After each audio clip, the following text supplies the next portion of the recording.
Hello বন্ধুরা, আসসালামু আলাইকুম। ঈদ ঈদ ঈদ, সামনে কোরবানি ঈদ। তো সবাইকে অগ্রিম ঈদ মোবারক। তো যেহেতু সামনে কোরবানি ঈদ আর অল্প কয়েকদিন বাকি আছে, তাইলে আমাকে তো কোরবানি করার জন্য গরু কিনতে হবে। তো আমি গরু কেনার জন্য গরুর বাজারে গেলাম, গিয়ে শুনি গরুর নাম প্রিন্স, গরুর নাম জুবায়েদ খান, গরুর নাম রয়্যাল বেঙ্গল টাইগার, গরুর নাম রকি। এই গরু বলে রয়্যাল মালাবা ব্যান্ডের ঘাস খায়। এই গরু বলে আবার ডান্স করে ডিগবাজি দেয়। বেশ ভালো কথা দেয়।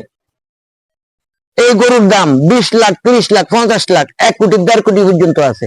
তো আমরা তো ভাই এত বড় দামি গরু কিনতে পারবো না। আমি ছোটখাটো গরু কিনে রাস্তা দিয়ে যখন বাড়ির দিকে রওনা দিয়েছি, রাস্তার দোনোপাশের মানুষের জিজ্ঞেস করা শুরু করছে, ভাই গরু কত দিয়ে কিনছেন। বলতে বলতে হয়রান হয়ে গেছে। চিন্তা করলাম যে এত মানুষের তো বলা সম্ভব না। তো আমি কি করলাম, গরু যত দিয়ে কিনছি তা কাগজের লিখে গরুর দোনোপাশে লাগিয়ে দিই।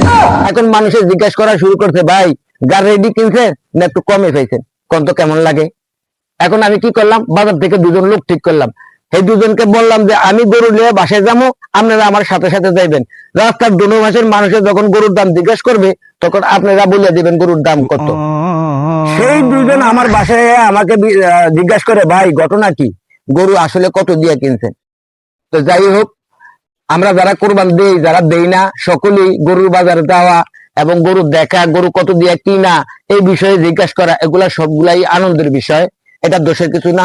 তো যাই হোক, সমর্থ যাদের আছে তারা কোরবানি দিবেন, ঈদের আনন্দ উপভোগ করুন। সবাই ভালো থাকেন, সুস্থ থাকেন।